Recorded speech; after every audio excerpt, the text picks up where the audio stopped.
Yo, nous voici sur ma chaîne YouTube pour une nouvelle vidéo. Et dans cette vidéo, nous allons parler ce qu'il faut faire ou éviter tout simplement dans l'urbex. Voilà, j'ai quand même fait pas mal de vidéos sur mes deux chaînes d'urbex ou ma chaîne principale avec les jeux vidéo. Et j'ai fait pas mal de vidéos d'urbex et de randonnée, tout ça. Et je voudrais vous donner mon expérience tout simplement. Donc c'est parti pour le générique.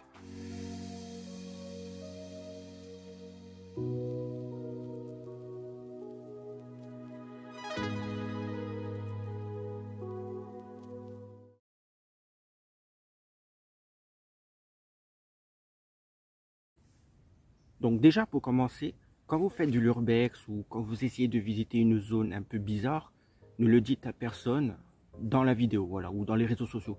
Ne le dites pas l'endroit exact où se trouve le lieu, parce que sinon les gens ils vont venir, ils vont tout casser, ils vont voler, voilà, ils vont faire plein de choses qu'il ne faudrait pas faire dans les endroits abandonnés qui sont intacts et tout ça, voilà, les tags et compagnie.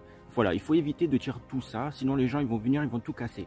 Donc voilà, évitez de dire tout ça en vidéo dans les réseaux sociaux. Bon, là, je sais pas c'était quoi avant. Allons voir cette salle là. Donc voilà, ça faisait longtemps que je voulais faire une vidéo sur un endroit abandonné depuis des années. Après, bien sûr, il faut quand même le dire au moins à une personne de votre entourage, un proche. Voilà, au cas où s'il se passe quelque chose dans l'endroit exact. Au moins, vous avez un proche qui pourrait le savoir où vous êtes et prévenir les pompiers, la police si jamais il y a un souci. Voilà, il faut toujours qu'une personne de votre entourage le sache. Et comme ça, il pourra être là pour vous soutenir ou venir au secours pour vous aider et compagnie. Voilà, c'est vraiment une des choses principales à faire pendant l'urbex ou les randonnées ou les endroits hantés et compagnie. C'est de prévenir quelqu'un de l'endroit où vous êtes.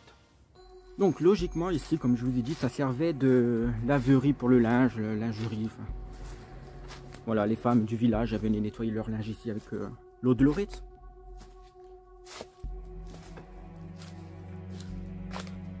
Donc là on peut voir qu'il y a un arbre qui a poussé complètement dans le mur. Après, pensez à être équipé quand même en vêtements, c'est-à-dire des chaussures de randonnée. Voilà, des chaussures de randonnée qu'il faut assez épaisse pour si jamais vous marchez sur une planche avec des clous, au moins le clou ne va pas traverser la chaussure.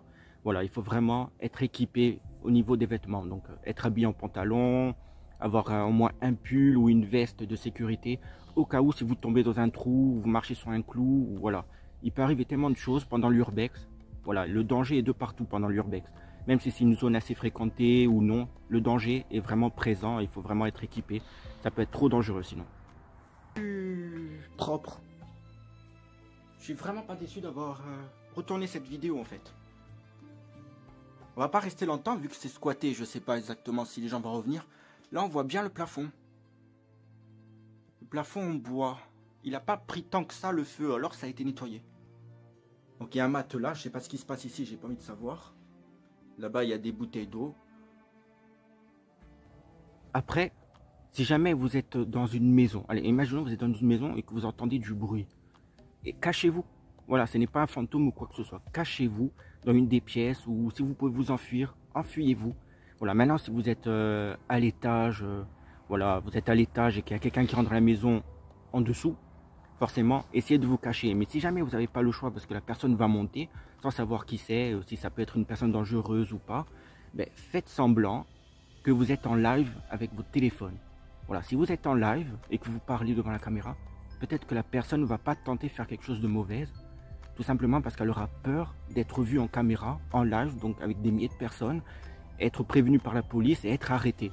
Si la personne peut être dangereuse, elle voit que tu es en live, elle peut tout simplement ne rien faire. Et toi, tu peux sortir de l'immeuble, du bâtiment, de la maison, de la droite, ce que vous voulez, avec la caméra en main, en faisant semblant de filmer. Ou alors, vous lancez vraiment un live, si vous avez un compte Facebook et compagnie. Comme ça, la personne, elle y croit vraiment, comme si c'était vraiment vrai, vu que vous faites vraiment un live. La personne, elle peut vous laisser tranquille. Il y a peut-être des animaux aussi. Hein. Je sais qu'il y a beaucoup de chats, donc j'en ai pas croisé, je croisais que des oiseaux. Alors, qu'est-ce qu'il y a ici? Il y a une porte. Je sais pas si j'ai déjà essayé d'ouvrir. Non. Après, je n'ai pas testé directement, donc je peux pas vous dire si ça marche vraiment. Mais je pense qu'il y a quand même un pourcentage de chance que ça fonctionne, ce que j'ai dit. Voilà, donc essayez si jamais ça vous arrive. Bon, le mieux c'est que ça vous arrive pas du tout. Mais si jamais ça doit arriver, mettez-vous en live et parlez devant la caméra. Faites semblant que vous ne savez pas qu'il y avait quelqu'un dans la maison et que vous faites votre vie. La personne, elle peut vous laisser peut-être tranquille, voilà. Si vous êtes dans un immeuble et que, voilà, sachez une chose, que si vous êtes dans un immeuble, regardez le plafond ou les plafonds s'il y a plusieurs étages, plusieurs pièces, et regardez les sols si vous êtes à l'étage ou même à rez-de-chaussée s'il y a une cave, au cas où s'il n'y a pas un trou. Parce que des fois, il peut y avoir un trou au plafond, mais à l'étage au-dessus, il n'y a pas de trou. Et vous pouvez imaginer que si vous n'avez pas vérifié en dessous le plafond, que le plancher est en bon état. Et si vous marchez, vous pouvez tomber. Ça m'est déjà arrivé de voir un plafond avec un trou et un sol intact en plancher, alors qu'en fait, voilà, au-dessous, il y avait un trou. Hein. À l'étage en dessous, on voyait un trou dans le plafond et ça pouvait être dangereux. Ça m'est déjà arrivé.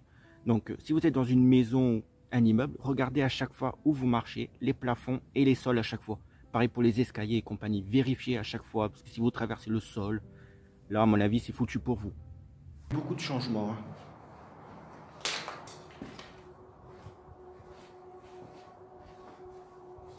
Ouais, là aussi, tout est cassé. Hein. J'ai profité d'être en extérieur, dans une petite zone avec des buissons, des arbustes et même des arbres, pour vous tourner cette vidéo. Parce que j'avais déjà tourné une vidéo, mais elle était tellement mal faite que j'ai préféré de recommencer depuis le début et en extérieur cette fois. Aujourd'hui, il n'y a pas de vent ni rien, ça marche assez bien. Le temps, il est idéal pour faire une vidéo. Voilà, je vous donne des conseils de mon expérience, ma petite expérience, je dirais, parce que je n'ai pas fait énormément de maisons, d'immeubles abandonnés ni rien. Donc voilà. En tout, je dois avoir fait 4 ou 5 vidéos d'urbex, mais du vrai urbex. Donc voilà, c'est ma petite expérience que je vous donne en vidéo. Donc j'espère que ça vous plaît, ce que je vous raconte. Après, si vous avez d'autres expériences à raconter, dites-le en commentaire. Hein. Si vous avez des astuces ou des trucs à raconter, écrivez-le en commentaire au-dessous. Voilà, cette vidéo elle sera publiée sur ma chaîne principale, là où il y a les jeux vidéo et compagnie, et l'urbex. Et sur ma deuxième chaîne consacrée uniquement à l'urbex. Donc mettez...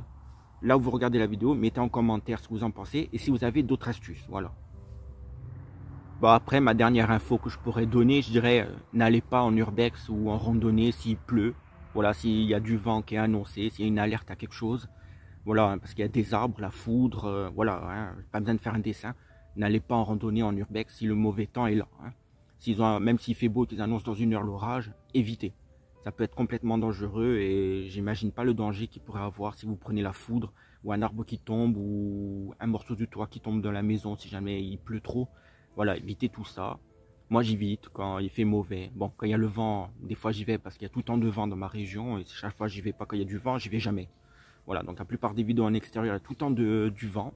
Sauf aujourd'hui, c'est bizarre, il n'y a pas de vent. Voilà, évitez tout ça. Donc voilà, moi je veux vraiment que vous soyez en sécurité quand vous faites de l'urbex ou de la randonnée. Je veux pas qu'il vous arrive quelque chose. Voilà, donc je pense que cette vidéo, elle est finie. Donc dites-moi en commentaire ce que vous en pensez. Si vous avez d'autres astuces à me donner, à nous donner, parce que ceux qui m'ont regardé des vidéos, je vous invite à aller en commentaire pour voir s'il y a des réponses. Donc voilà, moi je pense que c'est tout. Là, je vais aller chez un ami maintenant. Donc j'ai profité de passer dans un petit parc où il y a une forêt pour faire cette vidéo. Et moi je vous dis à bientôt pour une nouvelle vidéo.